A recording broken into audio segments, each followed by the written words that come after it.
Good morning बेटा। हम लोगों ने यहाँ पे 5th क्वेश्चन तक कंप्लीट कर चुके हैं। इसका मैंने आपको सॉल्यूशन भी सेंड किया था, फर्स्ट टू 5th क्वेश्चन का, और एग्जाम्पल का भी सॉल्यूशन सेंड किया था। सो आई होप कि आप लोगों को समझ में आ गया होगा, आपने अच्छे से ट्राई किया होगा इसको समझने का।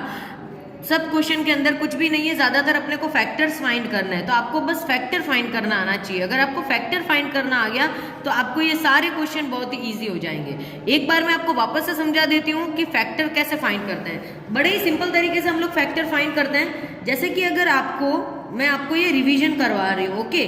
जैसे कि अगर आपको 12 इसके फैक्टर फाइंड करना है, फैक्टर का मतलब क्या होता है कि वो डिजिट कौन कौन से टेबल में आती है। जैसे अपन फर्स्ट से शुरू करते हैं तो फर्स्ट के टेबल में वो कितनी बार आता है, 12 टाइम। ये चीज मैं आपको ऑनलाइन सेशन के अंदर समझा चुकी हूँ, फिर भी अगर आप में से किसी ने अटेंड नहीं किया है तो इसलिए मैं आपको ये वापस से समझा रही हूँ। अभी 2 के टेबल में ये कितनी बार आता है, 6 टाइम, ओके। 3 के टेबल में आता है, यस, 4 टाइम, ओके। 4 के टेबल में आता है, हाँ, 3 टाइम।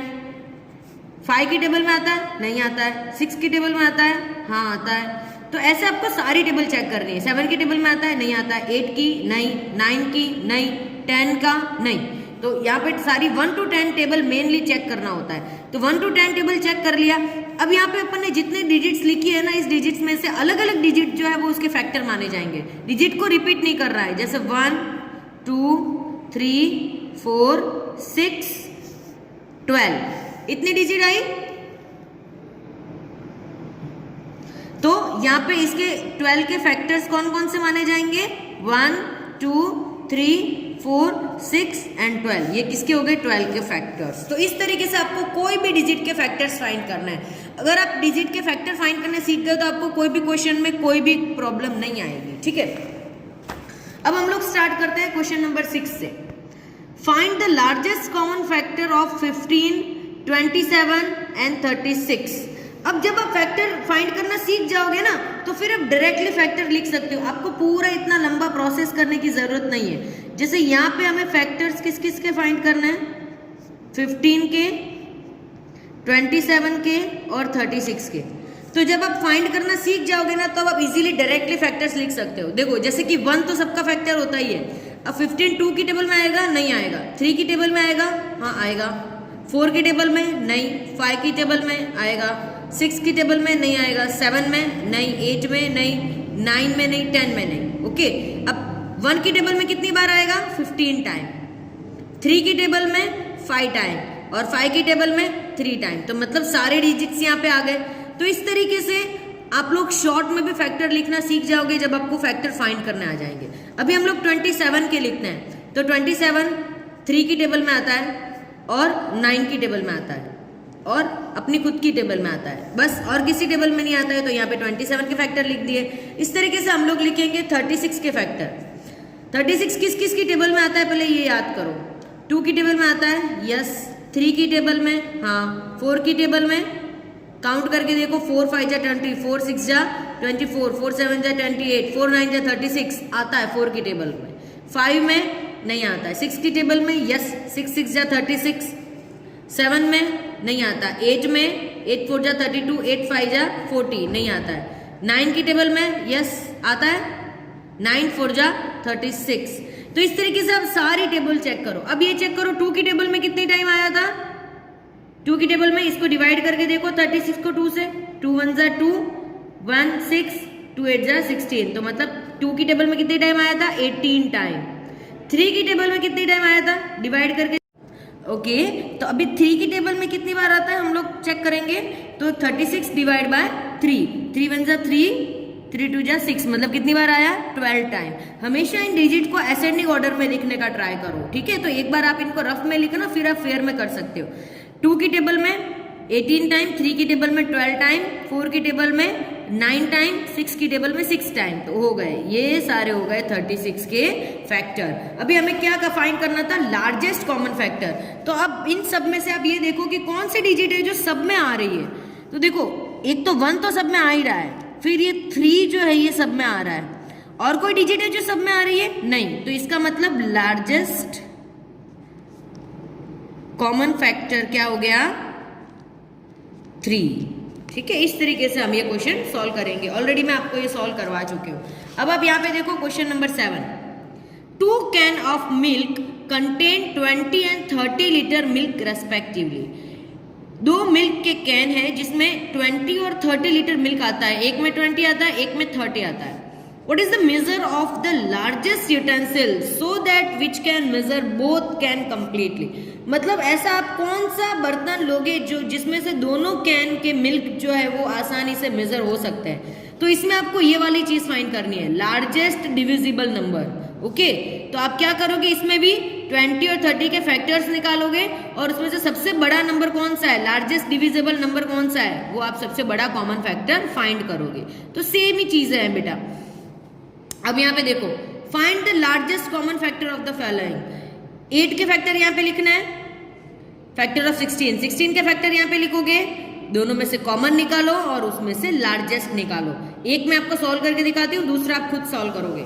जैसे कि यहाँ पे आपको अपने को लिखना है फैक्टर्स ऑफ 8 और यहाँ पे लिखना है फैक्टर्स ऑफ 16। 8 के फैक्टर कौन से होते हैं, 1, 2, 4 एंड 8।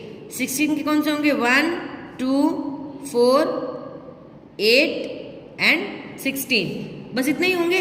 अब इसमें से हम लोग कॉमन फैक्टर निकालेंगे, 1, 2, 4, 1, 2, 4, 8। तो कॉमन फैक्टर हम लोग जब निकालेंगे, यहाँ पे लिखेंगे हम लोग कॉमन फैक्टर। कॉमन फैक्टर कौन से हो गए, 1, 2, 4, 8, यहाँ पे भी 1, 2, 4, 8। अब हम इसमें से लार्जेस्ट वाला ढूंढेंगे, तो लार्जेस्ट कौन सा हुआ, 8। तो यहाँ पे हम लोग लिखेंगे लार्जेस्ट फैक्टर इज 8। तो ये हो गया हमारा आंसर। बस कुछ नहीं करना है, जो हम लोग इतने टाइम से करते आ रहे हैं उसी तरीके से कॉमन फैक्टर निकाल के फिर लार्जेस्ट फैक्टर निकालना है, ठीक है। तो अब आप लोग क्वेश्चन 6, 7, 8 तीनों नोटबुक के अंदर करोगे। अब हम लोग आता है एग्जामिनेशन टाइप क्वेश्चन के ऊपर। 2 can of water contain 25 and 45 litre water respectively. पानी के 2 कैन है जिसमें 25 लीटर और 45 लीटर वाटर आ रहा है। What is the measure of the largest utensil? इसमें भी यही एक लार्जेस्ट यूटेंसिल का मेजर निकालना है, मतलब largest common factor, largest commonly divisible number, वो निकालना है हमें, ठीक है। तो मैं आपको ये सॉल्व करके बताती हूँ।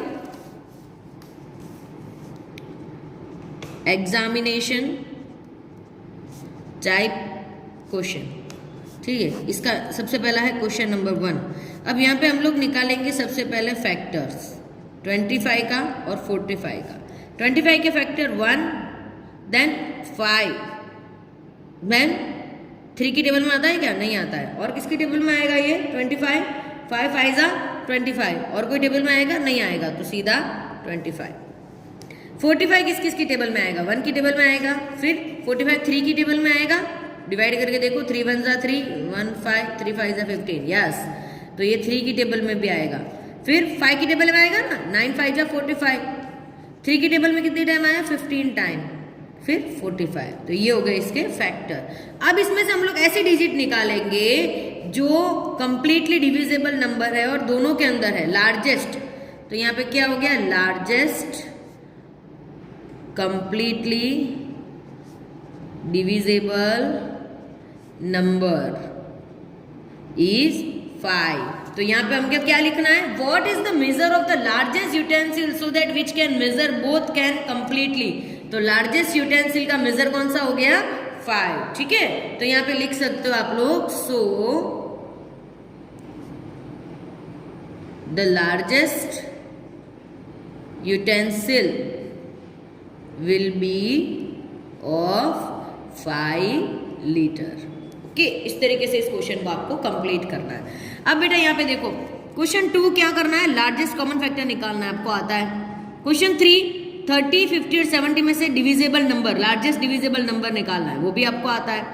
राइट 5 मल्टीपल बिटवीन 10 एंड 30, 10 और 30 के बीच के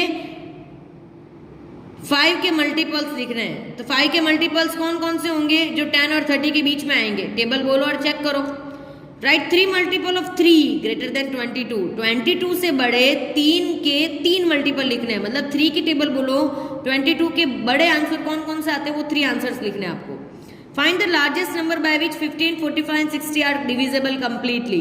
तो इन तीनों नंबर्स के फैक्टर्स निकालो। फैक्टर निकालने के बाद आप ये चेक करो कि कौन सा सबसे लार्जेस्ट डिविजिबल नंबर है, जो लार्जेस्ट कॉमन फैक्टर है। बस इस तरीके से आपको ये सारे क्वेश्चन कंप्लीट करने हैं। तो यहाँ पे हम हमारा चैप्टर कंप्लीट करते हैं। आपको इस एक्सरसाइज के अंदर जितने भी बचे हुए क्वेश्चन है, जैसे कि यहाँ से क्वेश्चन नंबर 6, 7, 8 एंड 1 to 6, ये सारे क्वेश्चंस आपको नोटबुक में कंप्लीट करना है। जो मैंने एक्सप्लेन किए हैं वो भी, और जो नहीं एक्सप्लेन किए हैं वो भी।